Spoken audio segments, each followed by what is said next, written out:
అనేకమైన భాషల్లోకి ఈ Bible print చేయడానికి ఆ మిషన్ ఎంతగానో సహాయపడింది. ఇప్పటికి దాదాపుగా ప్రపంచంలో 500 కోట్ల కంటే అధికమైన బైబిల్స్ ప్రింట్ చేశారు. 500 కోట్ల కంటే అధికమైన బైబిల్ ప్రింట్ చేశారు. ఒక్క నిమిషానికి ప్రపంచంలో 50 బైబిల్ కొంటున్నారు. ఒక్క నిమిషానికి. ఇప్పుడు మనం పాట పాడినటువంటి 10-15 నిమిషాల్లోనే కొన్ని వందల బైబిల్స్ కొనేశారు. ఎంతో విస్తృతంగా ముద్రించబడుతున్న, కొనబడుతున్న, అమ్మబడుతున్న గ్రంథం ఏదంటే బైబిల్. చాలామంది క్రైస్తవ్యం లేకుండా చేయాలి అనే ప్రయత్నాలు కూడా ఎంతోమంది చేశారు, కానీ వారే లేకుండా అయిపోయారు. కానీ ఈ బైబిల్ అన్నిటికీ కూడా ఉంది. కొన్ని స్థలాలు మనం చూస్తాం, బైబిల్ కాల్చి వేస్తూ ఉన్నారు. కనుక బైబిల్ ఎంత కాల్చి వేస్తున్నారు, అంతకంటే ఎంత ద్వేషించబడుతుందో అంత అధికముగా ప్రింట్ చేస్తున్నారు. అప్పట్లో మనకి ఇండియాకి బైబిల్ రావాలంటే ఇంగ్లాండ్ దేశం నుంచి వాళ్ళు వచ్చి వాడలో రావాలంటే కనీసం 3 నెలల నుంచి 6 నెలలు పడుతుంది. అలాంటిది బక్సింగ్ గారు ఇక్కడ సేవ ప్రారంభించిన తర్వాత మరి భారతదేశంలో బక్సింగ్ గారు ఏం చెప్పారంటే ప్రతి ఒక్కరి చేతిలో ఏముండాలి, బైబిల్ ఉండాలి అని చెప్పారు. 119వ కీర్తనలో 176 వచనాలు ఉన్నాయి. ఇప్పుడు బైబిల్ పనులు పాడాం కదా, అలా బైబిల్ లేకపోతే అందరూ సిగ్గుపడని అని చెప్పేవాడు. అన్నిసార్లు పాడాలి. అట్లాగేం చేశారు, అందరూ బైబిల్ కొనడం స్టార్ట్ చేశారు. అప్పుడు ఆ మిషన్ కాంపౌండ్లో ఆయా చర్చెస్ ఉన్న బైబిల్ అన్నీ ఖాళీ అయిపోయినాయి. దుంపట్టిన బైబిల్స్ అన్ని తీసి అందరూ కొనేశారు. బైబిల్స్లో మళ్ళీ ఎక్కడి నుంచి రావాలి మనకి, ఇంగ్లాండ్ నుంచి. అప్పుడు ఏం చేశారంటే చాలా టైం పడుతుంది కాబట్టి మన ఇండియాలోనే బైబిల్ సొసైటీ ఆఫ్ ఇండియా అని ప్రారంభించారు. ఆ రీతిగా ఇప్పుడు బైబిల్ కనీసం మన ఇండియాలో 6 ప్రదేశాల్లో ప్రింట్ అవుతుంది. కనుక 6 ప్రదేశాల్లో ఈ బైబిల్ సొసైటీ ఇండియా వారు ప్రింట్ చేసి ఒక్క నిమిషానికి 50 బైబిల్ ప్రింట్ అవుతున్నాయి. కనుక ఎంతో విస్తృతంగా అమ్మబడుతున్న, కొనబడుతున్న గ్రంథముగా ఈ బైబిల్ ఈరోజు ప్రపంచ రికార్డు సాధించింది. ఎందుకు ఈ మాట చెప్తున్నానంటే ఈ బైబిల్ యొక్క గొప్పతనము చెప్తే ఎంతటితో అయిపోయేది కాదు. ఎంతోమంది కాల్చివేశారు, అయినప్పుడు కూడా అది కొనసాగుతూనే ఉంది.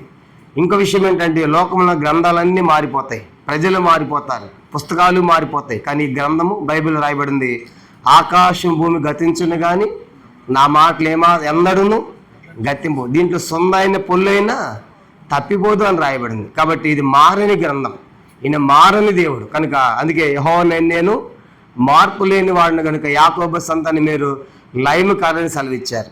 ఇంకో సంగతి ఏంటంటే బైబిల్ చాలా స్వల్పమైన ధరకు, కనుక చాలా తక్కువ ధరకు, కనుక కనీసం 200-250 రూపాయలకి మనకు అందించబడుతుంది.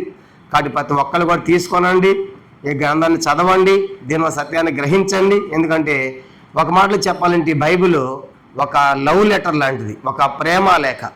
దేవుడు మానవుని ప్రేమించి రాసిన ఒక ఉత్తరం ఇది. చూడండి, మన పిల్లలు ఎక్కడో దూరంగా ఉన్న ఉత్తరం రాశారనుకోండి, ఎంత ఆసక్తి చదివించుకుంటాం. కాబట్టి అయ్యా మావాడు ఉత్తరం రాశారు అమెరికా నుంచి, లేకుంటే పలానా ప్రదేశం నుంచి, చదువు రాకపోయినా సరే కనుక ఏం చేస్తాం, పక్కింటికి వెళ్ళిపోయి వాళ్ళతో మావాడు రాశాడు ఉత్తరం, ఏం రాశాడు దాంట్లో, మమ్మీ 10 లక్షలు కూడా వేసి నీకంటే ఇంకెంత సంతోషమో. కాబట్టి ఆ ఉత్తరం వదిలిపెడితే ఒట్టు, ఎందుకు అంత ఆసక్తి అన్నమాట. కాబట్టి ఏదైనా ఒక ఉత్తరం చదవాలంటే మన పిల్లలు రాసింది, మరి దేవుని రాసిన గ్రంథం మన కోసము ఎంతగా దీన్ని చదవాలి. మా సంఘంలో చెప్పేలాగే చెప్తే ఒక ఆమె ఏం చేసిందంటే, మా పిల్లలు బైబిల్ చదవట్లేదు అయ్యా, ఈ సంఘంలో చెప్పిన తర్వాత ఎవడు చదువుతాడో వాడికి 10 రూపాయలు ఎత్తురాదంట. కనుక ఇండియన్లో మన వాళ్ళే ఎవడు బైబిల్ చదవట్లా, ఎవడు బైబిల్ చదువుతాడు నాకు వినిపిస్తాడు, ఇంక చదువు రాదు. ఎవడు చదువుతాడు 10 రూపాయలు అంటే అమ్మమ్మ నేను చదువుతాను అందరూ మొదలు పెట్టా చదవటం. కాబట్టి ఆమె వింటుంది, వీళ్ళు వింటున్నారు. కాబట్టి చెప్పే సంగతి ఏంటంటే ప్రతి ఒక్కళ్ళు కూడా తీసుకోనండి, ఈ గ్రంథాన్ని చదవండి, ఇది సత్యము దీంట్లో ఉంది. కనుక మీరు కూడా ఈ చదివి దైవ రాజ్యానికి మీరు వారసులు కావాలని ప్రేమతో మనవి చేస్తూ ఉన్నాం. కాబట్టి ఈ గ్రంథంలో ఇంకో విషయం ఏంటంటే అన్ని సందర్భాలకు సంబంధించిన విషయాలు దీంట్లో రాయబడ్డాయి. మానవ మనుగడకు సంబంధించిన అన్ని విషయాలు కూడా దీంట్లో రాయబడి, పుట్టిన విషయాలు ఉన్నాయి, చనిపోయిన విషయాలు ఉన్నాయి. కనుక చనిపోయిన తర్వాత ఎక్కడికి వెళతారు, ఎలా జీవించాలి, అన్ని సంగతులు కూడా దీంట్లో పొందుపరచడం జరిగింది. కాబట్టి ఇది ఆల్ ఇన్ వన్. కనుక దీంట్లో మ్యాథ్స్ ఉంది, కెమిస్ట్రీ, సైన్స్, ఫిజిక్స్ అన్నీ ఉన్నాయి అన్నమాట. కాబట్టి ఆల్ ఇన్ వన్ లాగా మన చేతిలో ఉంది. కాబట్టి ఇంకో సంతోషం ఏంటంటే తెలుగులో ప్రింట్ అయినటువంటి సైజుల్లో ఇంకే సైజుల్లో, కనుక అన్ని సైజుల్లో అంత అందమైనటువంటి ఆకారాల్లో తెలుగు ప్రింట్ మన చేతిలో ఉంది. కాబట్టి తెలుగు చదవచ్చిన మనం అందరం చదవటం ఎంతో మన చేతిలో ఈ గ్రంథం అంటే మనం ఎంతో ధన్యులం. ఇంకా అనేకమైన ప్రాంతాల్లో 5,000 కంటే ఎక్కువ భాషలు ఉన్నాయి, వాళ్ళ భాషలు ఇంకా బైబిల్ రాలేదు. ఇప్పుడు ఈ భాషలో మా బైబిల్ వస్తుందా, ఈ మా భాషలో కానీ ఎదురు చూసే వాళ్ళు ఎంతోమంది ఉన్నారు. కాబట్టి వాళ్ళకంటే మనం ఎంతో ధన్యులము, మన సొంత భాషలో బైబిల్ కలిగి ఉంటాము, ఎంతో గొప్ప ఆశీర్వాదం. చాలాసార్లు విచారం ఏంటంటే బైబిల్ ఉంటుంది కానీ చదవము. ఎప్పుడంటే దయ్యం పట్టిందనుకోండి, బైబిల్ ఉందా, బైబిల్ అండి తల కింద పెట్టండి, దయ్యం పోటీ, దానికి బైబిల్. కాబట్టి క్రిస్మస్ వచ్చిందా, దుమ్ముదులు చచ్చిపోదాం పోదండి, అందుక బైబిల్. క్రిస్మస్కో ఈస్టర్కో దయ్యాలకో చేసే బైబిల్ కాదు ఇది. కనుక ఇది మన నడిపించే గ్రంథం. కాబట్టి ప్రతి దినము కూడా చదవాలి. కనుక చూడండి, శరీరానికి 3 పూట్ల ఆహారం ఎలా తింటున్నామో, మరి ఆత్మ ఉంది కదా లోపల, దేవుడు పెట్టిన ఆత్మ, అది కూడా బలం పొందాలంటే ప్రతి దినం కూడా ఈ గ్రంథాన్ని చదవాలి. కాబట్టి చదవండి, సత్యాన్ని గ్రహించండి. కాబట్టి ఆ రీతిగా దేవుని రాజ్యానికి మీరు అందరూ వారసులు కావాలని ప్రేమతో మనం చేస్తున్నాం. రండి అమ్మ, కుర్చీలు ఉన్నాయి లోపల రండి. మీరు ఇటున్న వాళ్ళు చివరి జరిగితే వచ్చిన వాళ్ళు ఇటు కూర్చుంటారు, మిమ్మల్ని దాటి వెళ్ళలేరు. ఉన్నవాళ్ళు ఆ చివరి నుంచి కూర్చోండి, కుర్చీలు వచ్చేవాళ్ళు ఇటు కూర్చుంటారు. ఈ సందర్భానికి సంబంధించి ఒక వాక్యం చదువుదాము. సంఖ్యాకాండం 23వ అధ్యాయం. చెప్పే కదా, దీంట్లో అన్ని సందర్భాలకి సంబంధించిన సంగతులు దీంట్లో రాయబడ్డాయి. ఒక వాక్యం మనం చదువుదాము. సంఖ్యాకాండము 23వ అధ్యాయం. సంఖ్యాకాండం 23వ అధ్యాయము అందరం కలిసి 10వ వచనాన్ని చదువుకుంటాం. సంఖ్యాకాండము 23వ అధ్యాయము 10వ వచనము అందరం కలిసి. సంఖ్యాకాండం 23:10 చదవండి. యాకోబు రేణువులను ఎవరు లెక్కించెదరు? ఇశ్రాయేలు 4వ పాలును ఎవరు లెక్క పెట్టగలరు? తర్వాత మాట అందరం చదవండి. నీతిమంతుల మరణం వంటి మరణం నాకు లభించునుగాక, నా అంత్య దశ వారి అంతము వంటిది అగునుగాక. ఈ మాట పలుకుతుంది ఎవరంటే బిలాము అనేటువంటి ఒక ప్రవక్త. ఆయన ఆశ ఏంటంటే, బిలాము ప్రవక్త యొక్క ఆశ ఏంటంటే, నీతిమంతులు ఎలా చనిపోతారో నీతిమంతులు లాంటి మరణము నాకు కలగాలి. కనుక అంత మాత్రమే కాదు, వారి అంత్య దశ వారి అంతము వంటిది నా అంత్య దశ, నా చివరి దినాలు కూడా వారి అంతం ఎలా ఉంటుందో అలాగే నా అంతము ఉండాలి అని ఆయన కోరుతున్నాడు. ఈ భాగాన్ని, ఈ వాక్యాన్ని 2 పార్ట్లుగా మనం డివైడ్ చేద్దాము. మొదటిది నీతిమంతుల మరణం ఎలాంటిది అనేది దేవుని యొక్క వాక్యం నుంచి ఒక 7 సంగతులు మీకు జ్ఞాపకం చేయాలని కోరుతున్నాను. రెండో భాగం వచ్చేసి ఆ నీతిమంతుల యొక్క అంతము, వారి చివరి దశ ఎలా ఉంటుంది అనేది కూడా ఒక 7 సంగతులు మనము చూద్దాం. కనుక ఇవన్నీ చూసిన తర్వాత అసలు చావు అంటే మనం భయపడం. చాలాసార్లు చావు అనగానే ఏడుస్తుంటాం, బాధపడుతుంటాం, రోధిస్తుంటాము. ఈ వాక్యాలు చదివిన తర్వాత అసలు నేను ఇప్పుడు దేవుని దగ్గరికి వెళ్ళాలా అని మనం కోరుకుంటాం. కాబట్టి పిల్లారా, ఈ మధ్యాహ్న కాల సమయంలో ఈ యొక్క వాక్యాన్ని 2 భాగాలుగా మనము డివైడ్ చేద్దాము. నీతిమంతుల మరణము ఎందుకు, నీతిమంతుల మరణం లాంటి మరణం ఎందుకు కావాలని కోరుతున్నాడు, నీతిమంతుల మరణం ఎలా ఉంటుంది అనేది ఒక 7 సంగతులు చూద్దాము. రెండవది నీతిమంతుల అంత్యదశ, అంతం, వాళ్ళ యొక్క అంతం ఏంటి, నీతిమంతులు ఎక్కడ పోతున్నారు, వాళ్ళ అంతములాగా నా అంతం ఉండాలని కోరుతున్నారు. కనుక నీతిమంతులైన వారు వారి అంతం ఏంటి, వారి అంత్యదశ ఏంటి అని కూడా ఒక 7 సంగతులు మనం చూద్దాం. మొట్టమొదటిది, బైబిల్ ఎంతోమంది నీతిమంతులుగా పిలువబడిన వారు ఉన్నారు. కనుక అబ్రహాము ఆదికాండం 15:6 అతడు యెహోవాను నమ్మాను, అది అతను నీతిగా ఎంచబడింది అని రాయబడింది. కనుక ఆదికాండం 7వ అధ్యాయం 1వ వచనంలో నోవాహు గురించి అంటాడు. కనుక ఈ తరం వారిలో నీవే నా ఎదుట నీతిమంతుడు అంటాడు. యెహెజ్కేలు 14వ అధ్యాయంలో దానియేలు నీతిమంతుడే, యోబు నీతిమంతుడే, పేతురుపత్రికలో రాయబడింది కదా. కనుక అబ్రహాం యొక్క సోదరుడు కనుక లోతు కూడా నీతిమంతుడే. ఇలా వీళ్ళంతా నీతిమంతులైన వారిని బైబిల్ రాయబడింది. వీళ్ళందరూ చేయమని రాయబడింది అంటే పితరుల యొద్ద చేర్చబడి అని రాయబడింది. ఎక్కడ పోయారంటే వాళ్ళంతా కూడా పితరుల యొద్ద చేర్చబడటం వేరే, వెళ్ళిపోవటం వేరు. కాబట్టి వాళ్ళు ఎక్కడికి వెళ్ళారు, పితరుల యొద్ద చేర్చబడ్డారు. కనుక వారి తల్లిదండ్రులు, వారి తాతల దగ్గరికి వెళ్ళిపోయారు అన్నమాట. ఇంకో మాట చెప్పాలంటే కొత్త నిబంధన వెలుగులో వాళ్ళందరూ ఎక్కడ చేర్చబడుతున్నారు అంటే అబ్రహాము, ఇస్సాకు, యాకోబు, కనుక వారి యొక్క సహవాసంతో చేర్చబడుతున్నారు. అందుకే యేసు చెప్పారు మత్తయి సువార్త 8వ అధ్యాయం చూడండి, వాళ్ళంతా ఎక్కడ పోతున్నారని చనిపోయిన తర్వాత వాళ్ళతో చేర్చబడుతున్నారు. మత్తయి సువార్త 8వ అధ్యాయం, మత్తయి సువార్త 8వ అధ్యాయము 11వ వచనం చదువుదాం. మత్తయి సువార్త 8వ అధ్యాయము 11వ వచనము మనం చదువుతాం. మత్తయి 8:11 అనేకులు తూర్పు నుండి పడమటి నుండి వచ్చి అబ్రహాముతో కూడాను, ఇస్సాకుతో కూడాను, యాకోబుతో కూడాను పరలోక రాజ్యం ముందు కూర్చుందురు. కాబట్టి వాళ్ళు అబ్రహాము, ఇస్సాకు, యాకోబులు పితలైన వాడు ఎక్కడికి వెళ్ళారో వాళ్ళతో చేర్చబడుతున్నారు. ఇంకా స్పష్టంగా చదవాలంటే హెబ్రీ పత్రిక 12వ అధ్యాయం. హెబ్రీ పత్రిక చూడండి, వారు నీతిమంతులైనటువంటి వారు కనుక ఎక్కడ పోతున్నారంటే వాళ్ళు హెబ్రీ పత్రిక మనం గమనించామంటే 12వ అధ్యాయం. హెబ్రీ పత్రిక 12వ అధ్యాయము 23వ వచనం.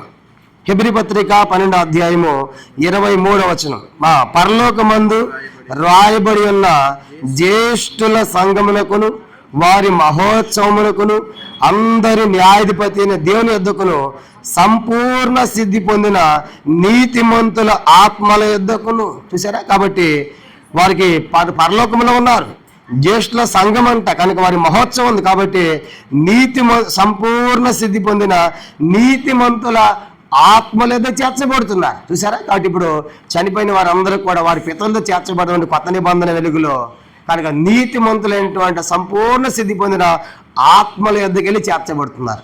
కాబట్టి పాత నిబంధన చదివినప్పుడు అందరూ కూడా వారి పితరులతో చేర్చబడి అనే మాట పదే రాయబడుతుంది. అంటే అర్థం ఏంటి?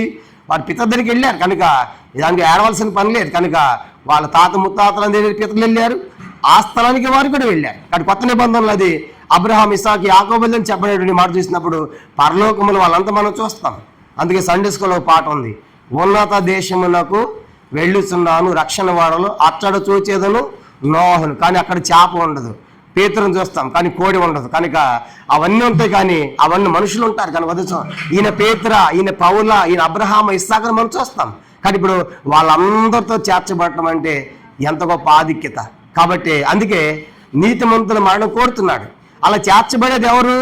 నీతిమంతులైన వారు అందరూ కాదు. కనుక మరి మిగతా వారి సంగతి ఏంటి? రాయబడింది కనుక అగ్ని ఆరదు, పొరుగు చావదు. కనుక నీతిమంతులైన ఆత్మల యొద్దకు వాళ్ళు చేర్చబడుతున్నారు. కాబట్టి ఒకదిన వాళ్ళందరూ మనం చూస్తాం అక్కడ. కనుక అది నిత్యత్వము, యుగయుగాలు ఉంటాం, ఎల్లప్పుడూ ఉంటాం, దేవునితో ఉంటాం. కనుక గత సంవత్సరం నేను వచ్చాను ఈ కోడికి, అప్పుడు చెప్పాము ఇది కొద్ది కాలం ఎడబాటు మాత్రమే. కాబట్టి ముందెళ్ళిన బస్సులో వాళ్ళు వెళ్ళిపోయారు, నెక్స్ట్ బస్సులో మనం ఉన్నాం అనమాట. కనుక ఈ బస్సు కూడా అదే స్టేజ్కి వెళ్ళిద్ది, అక్కడ ఆగిద్ది, ఒకదాన్ని మనం కలుసుకుంటాం. కాబట్టి వెనక ముందు వెళ్తాడు మనం చూస్తాం. కాబట్టి ఇప్పుడు ఆ యొక్క బిలాము ఎందుకు ఈ మాట కోరారు? ఒక మాట చెప్పామంటే నీతిమంతుల ఆత్మలతో చేర్చబడుతున్నారు. ఇంకో మాట చెప్పాలంటే వాళ్ళు ఎక్కడ పోతున్నారంటే వాళ్ళ స్వార్థ్యాల్లోకి వెళుతున్నారు. పేతురు పత్రిక చూడండి, పేతురు రాసినటువంటి పత్రిక, మొదటి పేతురు పత్రిక 1వ అధ్యాయం 3-4 వచనాలు మనం చూస్తాం. మొదటి పేతురు పత్రిక 1వ అధ్యాయము 3-4 వచనాలు కలిసి ఉన్నాయి, మనం చదువుదాం. 3-4 వచనాలు. మన ప్రభువు యేసుక్రీస్తు తండ్రి దేవుడు స్తుతింపబడును గాక. మృతుల్లో నుండి యేసుక్రీస్తు తిరిగి లేచుట వలన జీవముతో కూడిన నిరీక్షణ మనకు కలిగినట్లు, అనగా అక్షయమైనది, నిర్మలమైనది, వాడబారదైన స్వాస్థ్యం మనకు కలిగినట్లు ఆయన తన విశేష కనిక్రమం చొప్పున మనల్ని మరలా జన్మింపజేసును. కాబట్టి అక్షయమైనది, నిర్మలమైనది. కనుక ఇంకోటి కొలస్సీ పత్రికలు అంటాడు కదా, తేజోవాసులైన స్వాస్థ్యం. కాబట్టి వాళ్ళు ఎక్కడికి పోతున్నారు? నీతిమంతుల ఆత్మల దగ్గరికి ఒకటి అయితే, రెండవదిగా వారి స్వాస్థ్యాల్లోకి వెళుతున్నారు. అందుకే దావీదు అంటాడు కీర్తన 16వ కీర్తన 16. కాబట్టి ఇవన్నీ చూసినప్పుడు క్రైస్తవ మరణము ఎంతో గొప్ప ఆధిక్యత. కీర్తన 16వ కీర్తన 6వ వచనం. కీర్తన 16:6. మనోహర స్థలముల్లో నాకు పాలు ప్రాప్తించాను, శ్రేష్టమైన స్వాస్థ్యము నాకు కలిగెను. కాబట్టి అవి ఏ స్థలాలు అంటే అవి మనోహరమైన స్థలాలు. కనుక స్వాస్థ్యానికి వెళ్ళారు. అక్కడ వాళ్ళకి స్వాస్థ్యం ఉంది కనుక స్వాస్థ్యాన్ని స్వతంత్రించుకోవడానికి వెళ్ళారు. కాబట్టి ఒకటేమో నీతిమంతుల ఆత్మల యొద్దకు చేర్చబడుతున్నారు, సంపూర్ణ స్థితి పొందిన పితల యొద్దకు వెళ్ళారు. రెండవదిగా వారి స్వాస్థ్యాల్లో ఉన్నారు. అది ఎంతకాలము? అది అక్షయమైనది, నిర్మలమైనది, వాడబారిది, పరిశుద్ధ తేజోవాసుల స్వాస్థ్యం అంటాడు. ఇంకో మాట చెప్పాలంటే అది నిత్యమైన నివాసం. 2 కొరింథీ పత్రిక 5వ అధ్యాయం. ఆ నీతిమంతులు ఎక్కడ పోతున్నారంటే నిత్యమైన నివాసం. ఈ లోకముల నివాసాలు తాత్కాలికమైనవి. 2 కొరింథీ పత్రిక 5వ అధ్యాయం 1వ వచనం. 2 కొరింథీ పత్రిక 5వ అధ్యాయం 1వ వచనం చదువుదాం. 2 కొరింథీ పత్రిక 5వ అధ్యాయం 1వ వచనం. భూమి మీద మన గుడారమైన ఈ నివాసము శిథిలమైపోయినను చేతి పని కాక దేవుని చేత కట్టబడినది, నిత్యమైనది నివాసము పరలోకమందు మనకున్నదని ఎరిగి. కాబట్టి నిత్యమైన నివాసం ఎక్కడుందంట మనకి? పరలోకములో. చూడండి, బిల్డింగ్స్ కట్టారు, ఇవి కూడా 100 సంవత్సరాలు అవగానే ఏం చేయాలి? అన్నీ కూడా అన్ని డిస్పెండ్ చేయాల్సిందే. కనుక మనం పడగొట్టమని గవర్నమెంట్ పడగొట్టిస్తుంది. కనుక వీటికి పరిమితి 100 సంవత్సరాలు. ఆ తర్వాత ఉంచాలి, మొత్తం డిస్పెండ్ చేయాలి. కానీ పరలోకం నివాసం ఎలాంటిదంటే అది నిత్యమైన నివాసం. అందుకే యోహాను 14 అధ్యాయంలో యేసు ఉన్నాడు. 14 అధ్యాయంలో నేను మీకు స్థలము సిద్ధపరచా వెళ్ళుచున్నా, నేనుండి స్థలములో మీరు నుండిలాగా మరలా వచ్చి మిమ్మల్ని తీసుకొని పోతా. కాబట్టి అక్కడ స్థలం సిద్ధపరుస్తున్నాడు. కనుక అది నిత్యమైన నివాసం. ఇంకో మాట చెప్పాలంటే బంగారపు వీధులు, దేవుడే వెలుగు. కాబట్టి ఎంత అద్భుతమైన నగరం అది. కాబట్టి అందుకే నీతిమంతులు అక్కడ పోతున్నారు. కాబట్టి భక్తులు ఏమంటున్నాడు, వారి అంత్యదశ నా అంత్యదశ వారి అంత్యదశలాగా ఉండాలి, నేను అక్కడికి వెళ్ళాలని ఆయన కోరుకుంటున్నాడు. కాబట్టి వాళ్ళు సంపూర్ణ సిద్ధి పొందిన జ్యేష్ఠుల సంఘంలోకి వెళ్ళారు, పితరులకు చేర్చబడుతున్నారు. రెండవదిగా వారి స్వాచ్ఛంలోకి వెళుతున్నారు. మూడవది మనం చూసినప్పుడు నిత్యమైన నివాసంలోకి వెళ్ళారు. ఇంకా మాట చెప్పాలి, నాలుగవది వాళ్ళు ఎప్పుడు కూడా మహిమా శరీరాలతో ఉంటారంట. చూడండి ఫిలిప్పీ పత్రిక, కనుక ఫిలిప్పీలకు రాసిన పత్రిక, కనుక వాళ్ళకున్న ఒక దినం వాళ్ళు చనిపోయి తిరిగి లేచిన తర్వాత వాళ్ళు మహిమా శరీరాన్ని పొందేవారు ఉంటారు. ఫిలిప్పీలకు రాసిన పత్రిక 3వ అధ్యాయం, ఫిలిప్పీలకు రాసిన పత్రిక 3వ అధ్యాయము చివరి వచనం. ఫిలిప్పీలకు రాసిన పత్రిక 3వ అధ్యాయము చివరి వచనం అందరం చదువుదాం. సమస్తము తనకు లోబర్చుకున్న జాలని శక్తిని బట్టి ఆయన మన దీన శరీరమును తన మహిమ గల శరీరమునకు సమరూపము గలదాన్నిగా మార్చును. కానీ ఒక దినం వాళ్ళు ఎలాంటి శరీరాలు పొందుతారంటే వాళ్ళు మహిమా శరీరాలు. అందరూ చెప్పండి, ఎలాంటి శరీరాలు అంటే అవన్నీ కూడా మహిమా శరీరాలు. కనుక మహిమలో ఉంటారు వాళ్ళు. అందుకే 73వ కీర్తన అంటాడు భక్తుడు, నీ ఆలోచనతో నువ్వు నడిపించేదో చివరికి నన్ను ఎక్కడ చేరుస్తావు. కీర్తన 73 చదువుదాము. చూడండి, వారు చివరికి దేవునితో మహిమలో ఉంటారు. కీర్తన 73 భక్తుడు సెలవిచ్చే మాట, కీర్తన 73:24 వచనం. 73వ కీర్తన 24, నీ ఆలోచన చేత నన్ను నడిపించేదవు, తరువాత మహిమలో నీవు నన్ను చేర్చుకుందు. కాబట్టి వాళ్ళు ఎక్కడికి వెళ్ళారంటే మహిమలోకి వెళ్ళారు. కాబట్టి దేవుని మహిమలో ఉన్నారు. కాబట్టి ఈ మధ్యాహ్నము ఇవన్నీ చూసినప్పుడు ఇప్పుడు మనకు కూడా ఏం కావాలి చెప్పండి. మనకు కూడా ఆ నీతిమంతుల మరణం వంటిది మనకు కూడా కావాలి. ఆశ రావట్లేదు మనకు. పితల వద్దకు వెళ్ళాలని కోరిక లేదు, తన స్వాస్థ్యం సంపాదించిన ఆశ లేదు. కనుక నిత్యమైన నివాసం ఉండాలని కోరిక లేదు మనకు.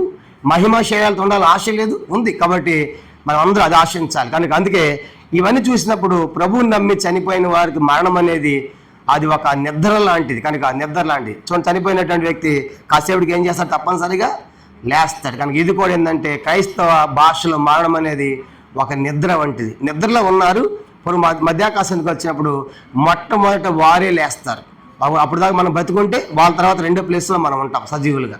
కాబట్టి ఇప్పుడు ఈ మధ్యాహ్నము ఆ నీతిమంతుల మరణం నీతిమంతుల మరణము ఎలాంటిది అనేది 7 సంగతులు చూద్దాము. రెండో భాగం వచ్చేసి ఆ నీతిమంతుల యొక్క అంత్యదశ ఎలా ఉంటుందో కూడా ఒక 7 సంగతులు చూద్దాం. చిన్న ప్రార్థన.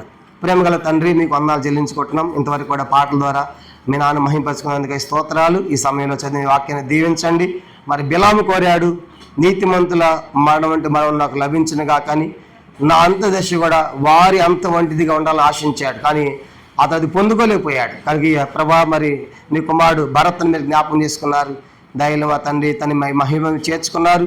అందుకే మీకు వందనాలు చెల్లించుకుంటున్నాం. తండ్రి మీరు సెలవిచ్చారు కదా, మరి తెస్సలోని పత్రిక ప్రతి విషయమునందును కృతజ్ఞతాస్తుతులు చెల్లించుడి, ఇలాగూ చేయట మీ విషయంలో దేవుని చిత్తమని. కాబట్టి ప్రభా, అది మంచిదైనా చెడ్డదైనా, మేలైనా కీడైనా, నష్టమైన లాభమైన మీ కృతజ్ఞతలు చెప్పాల్సిందే తండ్రి. కాబట్టి ఈ యొక్క మధ్యాహ్న కాల సమయంలో మా ప్రియులు ప్రభా, మరి మీ దాసుడు ఉదయగిరి అన్న బట్టి ప్రభా, మరి ఉదయగిరి పరమాత్మను బట్టి మీ దాసు అరుణకను బట్టి స్తోత్రాలు చెల్లించుకుంటున్నాం. దయలు మా తండ్రి వారికి ఇచ్చిన గొప్ప రక్షణ భాగ్యాన్ని బట్టి స్తోత్రాలు. ఇచ్చిన 2 సంతానంలో మరి రెండో కుమారుడు భరత్ను ప్రభా ఇప్పుడు చెప్పిన వాక్యాలను బట్టి నిత్యమైన నివాసంలో పిలుచుకున్నారు, స్వాస్థ్యంలో ప్రవేశపెట్టారు, మహిమలో చేర్చుకున్నారు. దయలు మా తండ్రి, అందుకే మీకు వందనాలు చెల్లించుకుంటున్నాం ప్రభా. తిరిగి విడబడినటువంటి కుటుంబానికి కనుక మరి తల్లికి తండ్రికి ప్రభా, మరి సహోదరుడు చైతన్యకు కూడా సంపూర్ణమైన మీ మెండైన ఆదరణ చేకూర్చండి. కనుక మా మాటలన్నీ వట్టివే తండ్రి. కాబట్టి నీ యొక్క వాక్యము ఆదరించేది. కాబట్టి నీ యొక్క వాక్యము ద్వారా మాకును కావాల్సిన వాక్కులు అనుగ్రహించండి. కుటుంబానికి ఆదరణ దయచేయండి. ఇంకెవరైతే రక్షణ పొందలేదు ఈ యంత్ర శబ్దం ద్వారా కానీ చేరి కూడా వచ్చినటువంటి వారితో కూడా నీ యొక్క వాక్యం ద్వారా మీరు సంధించి దర్శించి వారిలో ఒక నూతన కార్యం జరిగించి మహిమ పొందమని, ఆయోగ్యదాసు నన్ను కూడా మరుగుపరిచి బలపరిచి మా అందరికి కావాల్సిన వాక్కులు దయచేయమని యేసుక్రీస్తు నామమున ప్రార్థించి స్తుతించి అతి వినముగా వేడుకొనిచున్నాము తండ్రి, ఆమేన్. చూడండి ప్రియులారా, మనం 7 సంగతులు మొట్టమొదటిగా మీకు ఇచ్చిన టైం అయిపోయింది అన్న చెప్పాడు. మీకు ఇచ్చిన టైం అయిపోయింది, 10 నిమిషాలు క్లోజ్ చేయండి అన్న మొత్తం అన్నీ ముగించమని చెప్పి అడిగిరండి. మనం చూద్దాము. మొట్టమొదటి సంగతి కీర్తన, దేవుని వాక్యం నుంచి కీర్తన 116 కీర్తన మనం గమనించామంటే కీర్తన 116 మొదటి సంగతి మనం చూద్దాం. దేవుని యొక్క వాక్యంలోంచి కీర్తన 116 15వ వచనం. కీర్తన 116 15వ వచనం. యెహోవా భక్తుల మరణము ఆయన దృష్టికి విలువ గలది. మొట్టమొదటి మనం గమనించామంటే నీతిమంతుల మరణము ఎలాంటిదంటే అది మొట్టమొదటిది విలువ కలిగింది. అందుకే భక్తుడు కోరుకుంటున్నాడు ఏమనంటే నాకు నీతిమంతుల మరణం లాంటి మరణం కావాలని. కారణం ఏంటంది, అది విలువైనది. చూడండి, మళ్ళీ మరణం ఎప్పుడైనా ఏ కుటుంబంలో మరణం కలిగితే విలువ అనుకుంటాం, మనము నష్టం అనుకుంటాం, బాధ అనుకుంటాం, మా మధ్య లేడే పోయాడు అనుకుంటాం. కానీ ఒక దేవుని నమ్మిన బిడ్డ ఈ లోకాన్ని విడిచిపెట్టి వెళుతున్నాడు అంటే అర్థం ఏంటంటే చెప్పండి, అదే దేవుడు అతనికి ఇచ్చేటువంటి ఒక ప్రమోషన్ కనుక అది విలువైనది. కాబట్టి అందుకే ప్రభుని నమ్మినటువంటి వారు చనిపోయినప్పుడు మనం ఎంచాలి, దేవుడు వారు విలువైన స్థలాన్ని తీసుకొని పోయాడు. కాబట్టి మొదటిది ఏంటంటే వాళ్ళ మరణం విలువైనది. రెండవది ఫిలిప్పీలకు రాసిన పత్రిక మొదటి అధ్యాయం. ఫిలిప్పీలకు రాసిన పత్రిక మొదటి అధ్యాయము 21వ వచనం. ఫిలిప్పీలకు రాసిన పత్రిక మొదటి అధ్యాయము 21వ వచనం మనం చదువుదాం. ఫిలిప్పీలకు రాసిన పత్రిక అపోస్తలుడైన పౌలు ఫిలిప్పీలకు రాసిన పత్రిక మొదటి అధ్యాయము 21వ వచనం కూడా క్రీస్తే సావైతే లాభము అయినను శరీరంతో నేను జీవించుటే నాకున్న పనికి ఫలసాధనమైన ఎడల నేనేమి కోరుకుందనో నాకు తోచలేదు. కాబట్టి మొదటి పౌలు అన్నాడు, నా మటుకైతే బతుకుటెక్కిస్తే చావైతే నాకు లాభం. కాబట్టి నీతిమంతుల మరణము ఎందుకని కోరుతున్నా అంటే అది లాభం. అందుకే పౌలు ఏమంటే 23 అంటాడు, నేను వెడలిపోయి క్రీస్తుతో కూడా ఉండవలన ఆశ నాకు ఉన్నది, అది నాకు మరీ మేలు. కాబట్టి అది లాభకరమైనది. కాబట్టి ఆయన అంటాడు, అది నాకు కావాలి, నేను క్రీస్తుతో కూడా ఉండాలి అని కోరుతున్నాడు. కనుక నీతిమంతుల మరణము ఎందుకు ఆయన కోరుతున్నాడంటే అది లాభముతో కూడింది. కాబట్టి మొదటిది విలువైనది, రెండవది అది లాభకరమైనది, మూడవది చూడండి ప్రసంగి గ్రంథం 4వ అధ్యాయం. ప్రసంగి గ్రంథము 4వ అధ్యాయము 2వ వచనం. ప్రసంగి గ్రంథము 4వ అధ్యాయము 2వ వచనం. ప్రసంగి గ్రంథం 4వ అధ్యాయము 2వ వచనం. కాబట్టి ఇంకను బ్రతుకుచున్న వారి కంటే ఇంతకు ముందే కాలము చేసిన వారే ధన్యులని అనుకుంటుని. కాబట్టి మూడో సంగతి మనం చూసినప్పుడు బ్రతుకుచున్న మనకంటే మనకంటే ముందు కాలము చేసిన చనిపోయిన వారు ఎవరంట? ధన్యులు, ఆశీర్వదించబడిన వారు. తెలుగులో ధన్యులు, ఇంగ్లీష్లో బ్లెస్సడ్ మ్యాన్, ఆశీర్వాదం. కాబట్టి నీతిమంతుల మరణము ఒకటి విలువైనది అయితే రెండవది లాభకరమైనది, మూడవదిగా ఆశీర్వాదం లేకుంటే ధన్యత అని మనం చూస్తాం. అందుకే అలాంటి నీతిమంతుల మరణాన్ని కోరుతున్నాడు. మూడవది. నాలుగవది చూడండి, ప్రకటన గ్రంథము 14వ అధ్యాయం. ప్రకటన 14వ అధ్యాయము 13వ వచనం. ప్రకటన 14వ అధ్యాయము 13వ వచనం కూడా చదువుదాం. అంతటి ఇప్పటి నుండి ప్రభువు నందు మృతులు ధన్యులని రాయమని పరలోకమందు నుండి ఒక స్వరము చెప్పగా వింటిని. నిజమే, వారు తమ ప్రయాసములు మాని విశ్రాంతి పొందుదురు, వారి క్రియలు వారి వెంట పోవనని ఆత్మ చెప్పుచున్నాడు. నాలుగవ సంగతి మనం చూసినప్పుడు అది విశ్రాంతి. చెప్పండి, వాళ్ళు ఎక్కడికి పోతున్నారంటే వాళ్ళు విశ్రాంతిలోకి వెళ్తున్నారు. కాబట్టి అక్కడ బాధ లేదు. అందుకే లోకాసు వార్తలు మరి ఆ ధనవంతుడేమో పాతాళంలో బాధపడతా ఉంటే అబ్రహాము రొమ్మున లాజరు ఏం చేస్తాడంటే ఆయన అక్కడ నెమ్మది పొందుతున్నాడు, విశ్రాంతి తీసుకుంటున్నాడు, నెమ్మది పొందుతున్నాడు. కాబట్టి నాలుగో మాట మనం చూసినప్పుడు ఎందుకు నీతిమంతుల మరణం విలువైందంటే కనుక అది నాలుగో మాట విశ్రాంతి. కనుక అక్కడ బాధ లేదు, నెమ్మది లేదు. అదే ధనవంతుడైతే అగ్నిజ్వాలలు, కేకలు, యాతన, ఇబ్బంది, దప్పిక ఎన్నో ఉన్నాయి అక్కడ. కాబట్టి అవన్నీ లేని స్థలం, నెమ్మది పొందుతున్నాడు. వాడైతే ఇక్కడ నెమ్మది పొందుతున్నాడు. కాబట్టి అది నెమ్మది పొందే స్థలం కాబట్టి అది కోరుకుంటున్నాడు, అలాంటి మరణం. కాబట్టి ఇది నాలుగవది. ఐదవది చూడండి, నీతిమంతుల మనం ఎలాంటిదంటే ఐదవ సంగతి మనం చూస్తాం. సామెతల గ్రంథం 14వ అధ్యాయం. సామెతలు 14వ అధ్యాయము 32వ వచనం. సామెతలు 14వ అధ్యాయము 32వ వచనం. సామెతల గ్రంథం 14వ అధ్యాయము 32వ వచనం. అపాయము రాగా భక్తిహీనుడు నశించును, మరణకాలమందు నీతిమంతునికి ఆశ్రయము కలదు. కనుక 5వ మాట చూసినప్పుడు ఎందుకు నీతిమంతుల మరణం కోరుతున్నాడంటే, నీతిమంతుల మరణము అది నమ్మకమైనది అన్నారు. చెప్పండి, ఏమన్నదంటే అది నమ్మకమైనది. అంటే రాయబడిన మాట, మరణకాలం ముందు నీతిమంతుకి ఏముందంట? ఒక ఆశ్రయం ఉంది. కాబట్టి నాకు ఒక ఆశ్రయం ఉంది, ఒక నివాసం ఉంది, కాబట్టి అది నమ్మకమైనది. కానీ భక్తిహీనుడేమో నశిస్తూ ఉన్నాడు, అపాయమైన భక్తి నశించిపోతున్నాడు. నీతిమంతుడికి మాత్రము అది ఒక నమ్మకమైనది, ఒక ఆశ్రయం ఉంది. కనుక నేను చనిపోయిన తర్వాత ఆశ్రయానికి వెళ్తానని ఒక నమ్మకం ఉంది. కాబట్టి అది నమ్మకమైనది, కాబట్టి దాన్ని కోరుతున్నాడు. ఇది 5వ సంగతి. 6వ చూడండి, హెబ్రీ పత్రిక 11వ అధ్యాయం. హెబ్రీ పత్రిక 11వ అధ్యాయము 13వ వచనం. 6వ సంగతి, అపోస్తలుడైన పౌలు హెబ్రీలకు రాసిన పత్రిక 11వ అధ్యాయం 13వ వచనం. వీరందరూ ఆ వాగ్దాన ఫలం అనుభవింపకపోయినను దూరము నుండి చూచి వందనము చేసి తాము భూమి మీద పరదేశమును యాత్రికులమై ఉన్నామని ఒప్పుకొని విశ్వాసము గలవారై మృతి పొందిరి. కాబట్టి వాళ్ళు చూశారు కనుక యాత్రికులు పరదేశం తెలుసుకుని ఒప్పుకున్నారు. ఎట్లా చనిపోయారంటే వాళ్ళు విశ్వాసముతో మృతి పొందారు. అంటే ఆ మరణం ఎలాంటిదంటే విశ్వాసాన్ని బలపరుచున్నది. చెప్పండి, ఎలాంటి మరణం అంటే అది విశ్వాసాన్ని బలపరిచేది. కాబట్టి వాళ్ళకి భయం లేదు. కానీ విశ్వాసం ఏంటంటే ఒప్పుకొని భూమి మీద యాత్రికి పరదేశమని ఒప్పుకొని మృతి పొందుతున్నారు. విశ్వాసం ఏంటంటే మనం ప్రభుని చూస్తాం, మన పితరులతో కలుసుకుంటాం. అంటే విశ్వాసము బలపరిచేదిగా మనకు కనబడుతుంది. ఇది 6వ ప్రాముఖ్యమైన సంగతి. 7వది ఆఖరి చూడండి, ఎందుకు నీతిమంతుల మరణము ఆయన కోరాడంటే 7వది రోమపత్రిక 14వ అధ్యాయం. రోమిలకు రాసిన పత్రిక 14వ అధ్యాయము, రోమపత్రిక 14వ అధ్యాయము 8వ వచనం. రోమిలకు రాసిన పత్రిక రోమపత్రిక 14వ అధ్యాయము 8వ వచనం. రోమ 14:8. మనము బ్రతికినను ప్రభు కోసమే బ్రతుకుచున్నాము, చనిపోయినను ప్రభు కోసమే చనిపోతున్నాం. కాబట్టి మనం బ్రతికినను చనిపోయినను ప్రభు వారమై ఉన్నాము. కాబట్టి మనము బ్రతికిన ఎవరి కోసమంట? దేవుని కోసమే. చనిపోయిన ఎవరి కోసమంట? దేవుని కోసమే. కాబట్టి మనం బ్రతికిన దేవుని కోసమే, చనిపోయిన దేవుని కోసమే. అంటే అర్థం ఏంటంటే ఈ మరణము దైవికమైనది. చెప్పండి, ఏంటంటే ఈ మరణము దైవికమైనది. అందుకే అది కోరుకుంటున్నాడు. అంతే పౌలు కదా, నా మట్టుకైతే బ్రతుకుట క్రీస్తు, చావైతే లాభం. కాబట్టి మనం బ్రతికిన దేవుని కోసమే బ్రతకాలి, చనిపోయినా కూడా దేవుని కోసమే చనిపోవాలి. కొంతమంది హస్తాక్షులు చూస్తూ ఉన్నప్పుడు, యూట్యూబ్లో ఆ సంగతి చూస్తూ ఉన్నప్పుడు కొంచెం బాధ అయినప్పుడు కూడా నిజంగా వాళ్ళు ఎవరి కోసం చనిపోయారు? దేవుని కోసం చనిపోవడం ఎంత గొప్ప ఆధిక్యత. కాబట్టి మనం బ్రతికిన దేవుని కోసమే బ్రతకాలి, చనిపోయినా కూడా. ఎందుకంటే మనం ఎవరు అంటే మనము ప్రభు వారమై ఉన్నాం. చెప్పండి, మనం అంతా ఎవరము?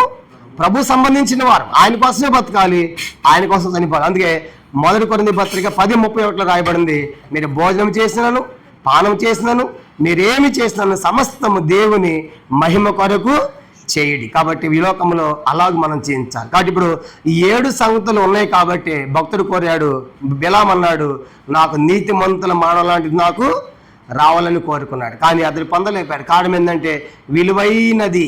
తర్వాత చూసాం కదా, అది విలువైనది కాకుండా లాభకరమైనది, ధన్యకరమైనది, కనుక ఆశ్రయము నమ్మకమైనది, విశ్వాసాన్ని బలపరిచేది, విశ్రాంతితో కూడింది. అంత మాత్రమే కాదు, ఇది దైవికమైనటువంటి మరణం. కాబట్టి అలాంటి మరణం కావాలని కోరుతూ వచ్చారు. కానీ విచారం ఏంటంటే ఆ బిలాము అలా చనిపోలేదు. కనుక బిలాము అలాంటి మరణం పొందలేదు, కానీ ఖడ్గముతో చంపబడి చనిపోయాడు. కాబట్టి దైవికమైన మరణం బిలాంకి రాలేకపోయింది. చాలామంది మనం కూడా కోరుకుంటాం. కనుక మా దగ్గర ఒక అమ్మమ్మ ఉండేది. అవనేది అయ్యా నా ఆశ ఏంటంటే ముసలిదాన్ని అయిపోయి, కాలు పడిపోయి, చేయబడిపోయి, ఈ ముసలిది ఎప్పుడు వస్తుందా అని ఎవరు బాధపడకుండా నా పని నేను చేసుకుంటాను, ఏమైపోవాలి దేవుని దగ్గరికి వెళ్ళిపోవాలని ఆశ ఉండేది. అట్లా చాలామంది కోరుకుంటారు. కనుక మంచిదే, కానీ అట్లా అంతా జరుగుతుందా? కొంతమంది కాలు పడిపోయి, చేతులు పడిపోయి కనుక ప్రాణం అయితే పోదు. కనుక అట్లా బాధపడుతూనే ఉంటారు. అంటే ఆశించడం తప్పేమీ కాదు, కానీ జరగకపోతే ఎంత విచారం. కానీ ఈ భక్తుడు ఆశించాడు, కానీ అలా జరగలేదు. కానీ ఇప్పుడు 2వ సంగతి కూడా చూద్దాము. అన్న కూడా వాక్యం చెప్తాడంట ఒక 10 నిమిషాల్లో, అది కూడా తొందరగా నేను ముగిచ్చేస్తాను. 2వ సంగతి మనం చూద్దాం. చూడండి, సరే ముగిచేసుకుంటాము. సరే సరే దయచేసి 2 చరణాలు పాట పాడుకుందాం. అన్న రండి, బ్రదర్ ప్రసాద్ అన్న రండి.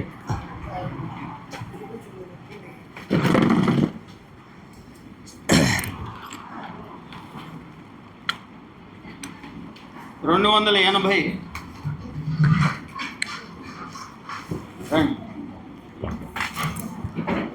దైవ తన్నయ క్రీస్తు నాదుండా. అంతకుముందు పుస్తకాలు